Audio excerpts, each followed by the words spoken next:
दोस्तों नमस्कार। मैं श्री राजेश इंडोलॉजी के इस सत्र में आप सबका स्वागत है। भारत की सांस्कृतिक इतिहास की जड़ें वैसे तो काफ़ी पुरानी हैं, लेकिन द्वापर युग की सबसे महत्वपूर्ण घटनाओं में से एक महाभारत का युद्ध था। इस युद्ध को अगर हम आज के संदर्भ में देखें तो वह तत्कालीन समय में यह एक प्रकार से विश्व युद्ध था, जिसमें पूरे भारतीय महाद्वीप के राजे रजवाड़े प्रत्यक्ष या अप्रत्यक्ष रूप से इस युद्ध से जुड़े हुए थे। इस युद्ध में 66 करोड़ 22,000 योद्धा मारे गए, 24,000 योद्धा लापता हो गए और युद्ध के अंत में केवल 18 महायोद्धा ही जीवित बचे थे। इस युद्ध का विवरण हमारे काव्य ग्रंथ के रूप में विद्यमान है। यह भारत का अनुपम धार्मिक, पौराणिक, ऐतिहासिक और दार्शनिक ग्रंथ है। विश्व का सबसे लंबा यह साहित्यिक ग्रंथ और महाकाव्य हिंदू धर्म के मुख्यतम ग्रंथों में से एक है। महाभारत के युद्ध में कौरवों को अधर्म और पांडवों को धर्म के साथ देखा जाता है। इस युद्ध के दौरान ऐसी कई विशेष घटनाएं हुई जिसकी हम आज भी जिससे प्रेरणा पाते हैं, और महाभारत का युद्ध जिस कुरुक्षेत्र मैदान में हुआ था वहीं से हम श्रीमद् भागवत की उत्पत्ति भी मानते हैं। यह भयावह युद्ध कुल 18 दिनों तक चला। आज हम उन 18 दिनों के महाभारत के युद्ध के बारे में बात करेंगे। महाभारत युद्ध में 18 की संख्या का अत्यंत महत्व है। ऐसा इसलिए क्योंकि महाभारत ग्रंथ में कुल 18 अध्याय हैं और महाभारत का युद्ध भी 18 दिनों तक चला था। यहाँ तक कि इस युद्ध के अंत में भी कुल 18 लोग ही बचे थे। दरअसल महर्षि वेदव्यास ने भगवान श्री गणेश जी की मदद से इस ग्रंथ की रचना की थी और रचना का समय भी 18 दिनों का ही था। जब इस ग्रंथ का निर्माण हुआ तब वास्तव में महाभारत का युद्ध हुआ ही नहीं था। महर्षि वेदव्यास ने अपने दिव्य दृष्टि से उस युद्ध को पहले ही देख लिया था और भगवान श्री गणेश की मदद से इसकी रचना की थी। महाभारत का युद्ध हमेशा से ही लोगों के बीच कौतूहल का विषय रहा है। इस युद्ध की जानकारियाँ ऐतिहासिक, धार्मिक और दार्शनिक रूप में उपलब्ध है। यह युद्ध नित्य नए आयाम प्रस्तुत करता है। जितनी बार युद्ध के बारे में आप पढ़ें, चर्चा करें, एक नया संदर्भ सामने आता है और यह लोगों को नैतिक जीवन के लिए प्रेरणा देता है। दरअसल मार्गशीर्ष शुक्ल चतुर्थी को महाभारत के युद्ध का प्रारंभ हुआ था। पहले दिन युद्ध के मैदान पर कौरव और पांडवों की सेनाएं आमने सामने खड़ी थी। कौरव सेना में अपने सगे संबंधी परिजनों को देखकर अर्जुन विचलित हो गए, क्योंकि वह उन्हें अपना मानते थे और यहाँ शत्रु के रूप में हुए थे। तब भगवान श्री कृष्ण ने युद्ध के मैदान में उनको गीता का उपदेश दिया था और युद्ध के पहले दिन पांडव पक्ष को भारी हानि हुई थी। विराट नरेश के पुत्र उत्तर और श्वेत को शल्य और भीष्म ने मार दिया था। भीष्म ने पांडवों के कई सैनिकों का वध किया। ये दिन कौरवों के लिए उत्साहजनक और पांडवों के लिए निराशाजनक था। दूसरे दिन की बात करें तो पांडवों को अधिक नुकसान नहीं हुआ। द्रोणाचार्य ने धृष्टद्युम्न को कई बार हराया। भीष्म ने अर्जुन और श्री कृष्ण को कई बार घायल किया। भीम ने हजारों कलिंग और निषाद मार गिराए। अर्जुन ने भीष्म को रोके रखा। तो वहीं तीसरे दिन भीम ने अपने पुत्र घटोत्कच के साथ मिलकर दुर्योधन की सेना को एक तरह से युद्ध से भगा ही दिया। चौथे दिन कौरव सेना अर्जुन को नहीं रोक सकी। भीम ने कौरव सेना में हाहाकार मचा दिया। दुर्योधन ने अपनी गज सेना भीम को मारने के लिए भेजी, लेकिन घटोत्कच के साथ मिलकर भीम ने उन सबको मार दिया। भीष्म से अर्जुन और भीम का भयंकर युद्ध हुआ। तो पांचवें दिन भीष्म ने पांडव सेना में खलबली मचा दी। भीष्म को रोकने के लिए अर्जुन और भीम ने उनसे युद्ध किया। सात्यकी ने द्रोणाचार्य को रोके रखा। भीष्म ने सात्यकी को युद्ध से भागने के लिए मजबूर तक कर दिया। छठे दिन भी भयंकर युद्ध हुआ। भीष्म ने पांचाल सेना का संपूर्ण संहार कर दिया।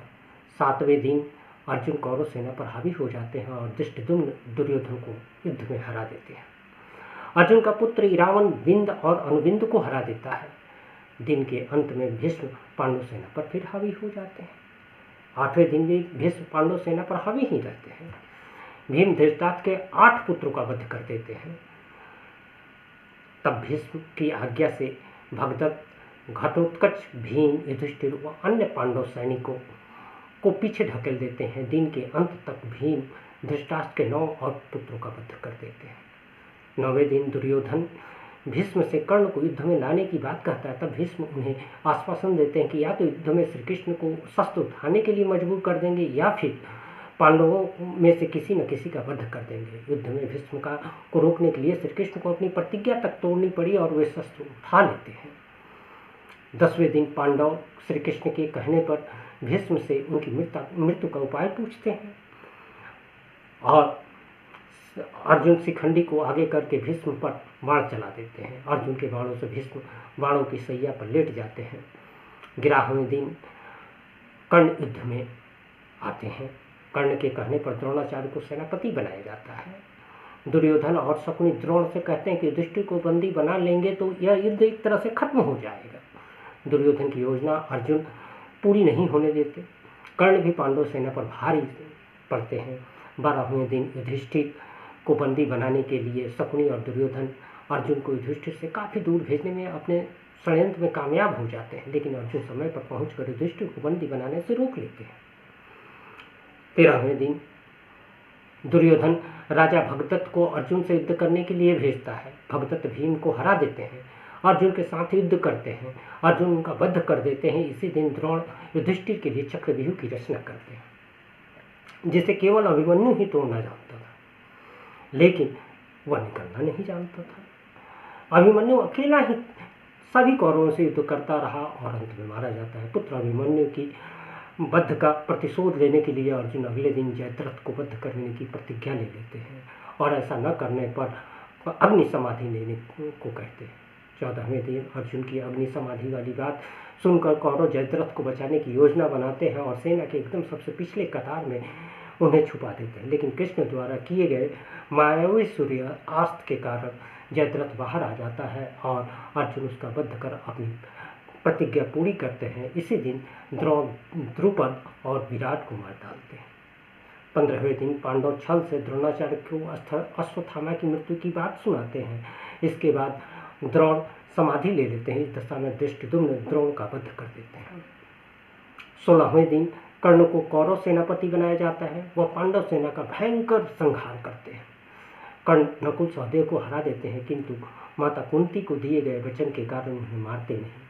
भीम दुशासन का वध कर देते हैं और उसकी छाती का रक्त भी पीते हैं। 17वें दिन कर्ण भीम और युधिष्ठिर को हरा देते हैं, लेकिन फिर माता कुंती को दिए वचन के कारण उन्हें मारते नहीं। युद्ध में कर्ण के रथ के पहिया भूमि में धंस जाता है और कर्ण द्वारा पहिया निकालने के क्रम में श्री कृष्ण के कहने पर अर्जुन कर्ण का वध कर देते हैं। फिर शल्य प्रधान सेनापति बनते हैं, जिसे युधिष्ठिर मार देते हैं। 18वें दिन भीम दुर्योधन से बचे सभी भाइयों को मार देते हैं। सहदेव शकुनी को मार देता है। अपनी पराजय मानकर दुर्योधन एक तालाब में जाकर छिप जाता है, लेकिन पांडवों द्वारा ललकारे जाने पर वह भीम से गदा युद्ध करता है। तब भीम छल से दुर्योधन की जंघा पर प्रहार करते हैं। इससे दुर्योधन की मृत्यु हो जाती है। इस तरह पांडव विजयी होते हैं। महाभारत की कथा में हमें कई नकारात्मक चीज़ें भी दिखती हैं। छल, षड्यंत्र, ये सब तो दिखता ही है, लेकिन इसमें आदर्श भी दिखता है।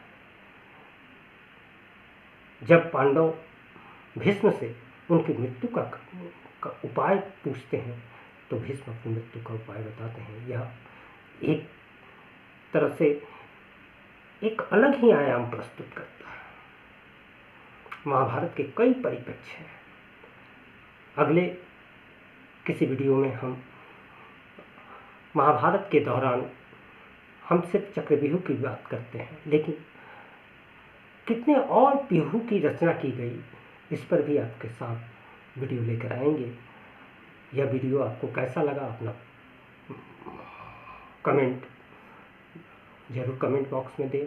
वीडियो पसंद आए तो लाइक करें, अपने इष्ट मित्रों के साथ शेयर करें और चैनल को जरूर सब्सक्राइब करें। नमस्कार।